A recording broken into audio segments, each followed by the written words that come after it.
Good morning. My name is Mark Truty and I'm a cancer surgeon, and I'm speaking to you on behalf of the Patient Experience Project of the AHPBA.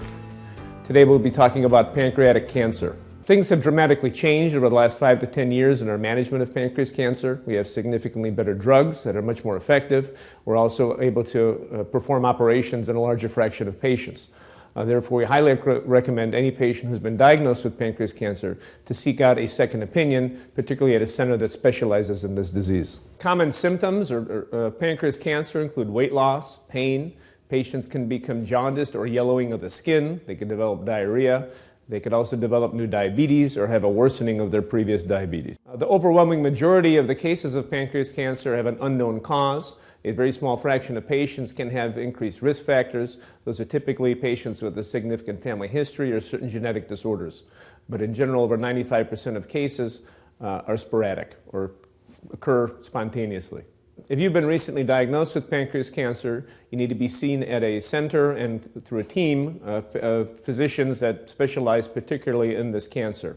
You'll be undergoing a variety of testing, including laboratory tests, special scans and imaging to take a look at your tumor, has it spread at all, and then meet with a team to determine your treatment plan. There are 3 primary treatments for pancreas cancer. These include chemotherapy, surgery, and radiation. All patients with pancreas cancer at some point are going to be requiring chemotherapy. Patients who can have an operation to remove their cancer can live significantly longer than those patients who cannot have an operation. However, there are 3 primary requisites to get a benefit of that operation. Number 1, you need to have a negative margin. So what does that mean? Whatever operation the surgeon performs, they have to completely remove the tumor without leaving any cancer behind. Second, we can't have any evidence of metastases or spread of the cancer. There's no significant benefit of an operation if the cancer has already spread to other organs. And third, the patients have to be in excellent condition to tolerate whatever magnitude of operation that is, so that they don't develop a significant complication that would prevent them from getting the chemotherapy that they need. Patients that are candidates for an operation, there are a variety of different techniques that are performed depending on where the cancer is located.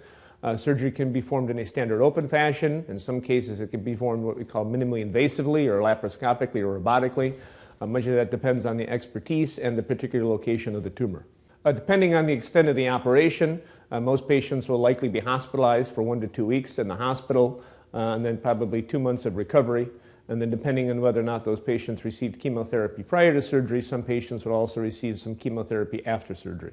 Depending on the type of operation performed, patients may have some issues, gastrointestinal issues, issues with absorption and the way they eat, and therefore we highly recommend operations being performed by specialists. Typically, patients completing their operation are going to be followed by their oncology team, typically every 3 to 4 months for their whole lifetimes to make sure that the cancer doesn't come back. So historically, there's been a really bad stigma attached with pancreas cancer.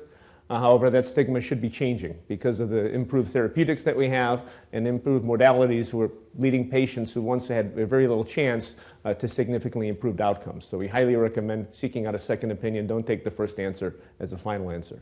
Despite the diagnosis, life still goes on. We still have to take our kids to school. We still have to go grocery shopping. We still have to pay our bills. In the midst of all this, life happens. We're going to help you get through that. Let's work together.